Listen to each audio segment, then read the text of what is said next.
Hi everyone, hope you are doing well from wherever you're watching this channel, depending on your time zone.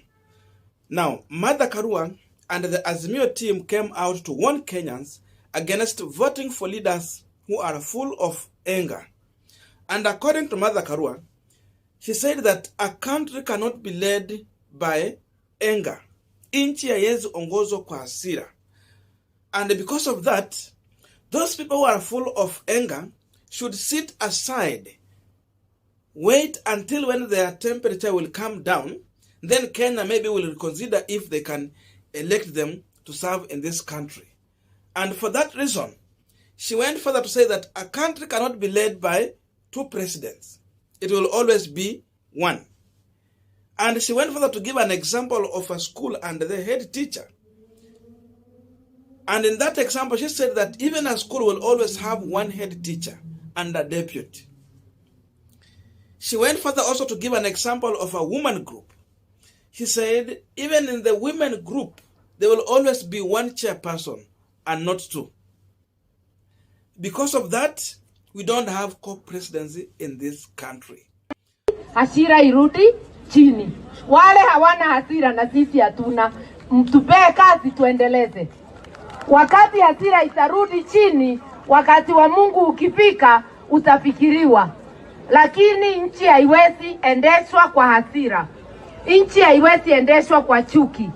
Ukiwa umepewa kazi, na mimi nimepewa ya running mate na Raila, Amolo, Odinga. Mimi sitajifanya ati mimi nawania rais kama yeye. Hata tukishinda, siwezi nikaanza kumtolea lawama kwa umma.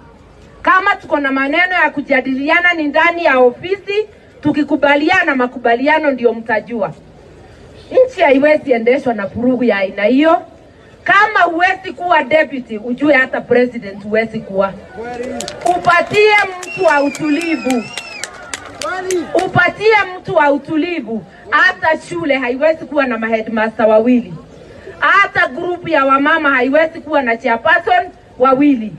Ukiwa mtu wa heshima, wewe ukiwa mkubwa pia utapatiwa nini? Heshima si utumwa, ndugu zangu. Heshima sio nini? Si utumwa.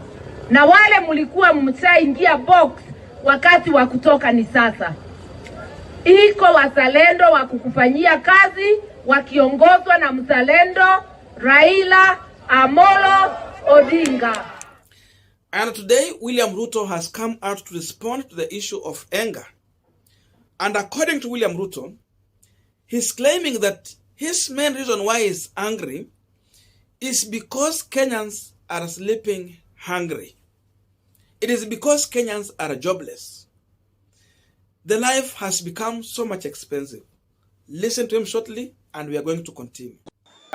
Now, the question we're asking on this panel today is if William Samoei Ruto is angry because of the cost of living that Kenyans are facing today, what is he doing about that?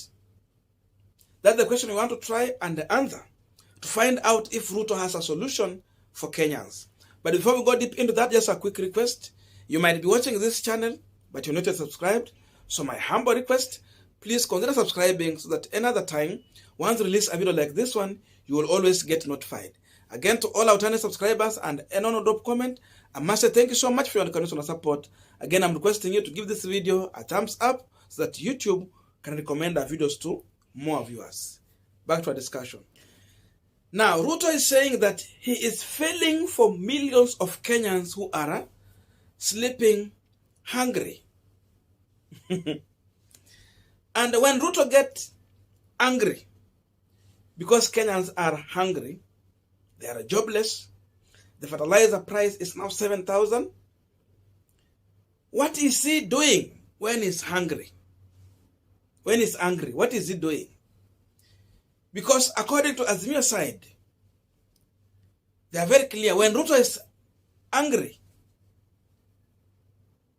he was almost slapping President Uhuru Kenyatta. Because of anger, Ruto was almost slapping President Uhuru Kenyatta. Why? Was it because Uhuru had increased the price for unga? No. The The reason was President Uhuru Kenyatta was ready to go home, leave power and go home. So the question is, if it is President Uhuru Kenyatta who has made life expensive because he's the current president, then why was Ruto getting angry when Uhuru was going home? Why couldn't they allow another person who can come in and reduce the cost of living? So when he got angry, he was slapping Uhuru because Uhuru was leaving power. And now Uhuru came back. What is happening? So Ruto was advocating for what Kenyans are facing as of now. Secondly, when Ruto got angry, he was almost slapping Eugene Wamalwa. Why was he almost slapping Eugene Wamalwa? The reason was Eugene Wamalwa was taking the Mumias Sugar Company case to President Uhuru Kenyatta, where people in the Western region were jobless. They could not afford basic needs, because the factory has failed. They have nowhere to sell their product. So if Ruto was supposed to provide life, to make life easy for people of Kakamega County, why was he angry when Eugene was presenting the case of Mumias Sugar Company that was supposed to make life easy for people of Western region? Siyo ni kinaya jameni. Now, when Ruto got angry, he was almost slapping Fred Matiang'i. Why? Because Fred Matiang'i is taking orders from President Uhuru Kenyatta. But because Ruto wanted to pretend and behave like a co-president, he wanted Matiang'i to take orders from him, something that Martha Karua is against. Now, number 3, when Ruto got to power when they won election, and he got angry, what did he do? He decided to appoint half of the cabinet from his community. It was Kalenjin.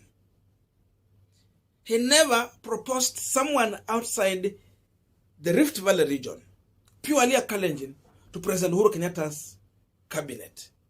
That is what he was able to do when he got angry. Maybe these leaders were supposed to provide and make life easy for Kenyans. Instead, what happened? We saw even the Minister of Finance was fired. When Ruto got angry, he decided to protect the people who were looting from Kimwarer and Arorda, when he was saying that the money in question is merely 7 billion shillings. That's how Ruto behaved when he gets angry. Again, Eugene Wamalwa reminded us that when Ruto gets angry, he went to an extent of slapping an old man, Honorable William Chesire. That's what Ruto can do. What happened? Na hawanzi leo, anger management is an issue that you have. Sababu hata wakati ya Moi, ulichapa marehemu William Chesire, my brother-in-law. It is on your record. Sasa tukisema yale ambayo umefanya, labda sababu ya hasira na failure to manage your anger, Eugene Wamalwa is not insulting you.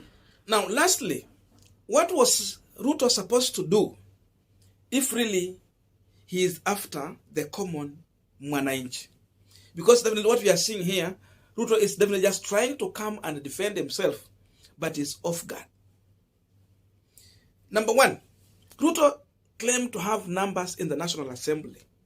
Why did Ruto never use these numbers to make sure that when they are discussing about budget, and Duale was the leader of majority in the National Assembly, why they never lowered life and make basic commodities affordable for wananchi? He had a chance, he never used, and therefore is lying to Kenyans. He is part of this problem.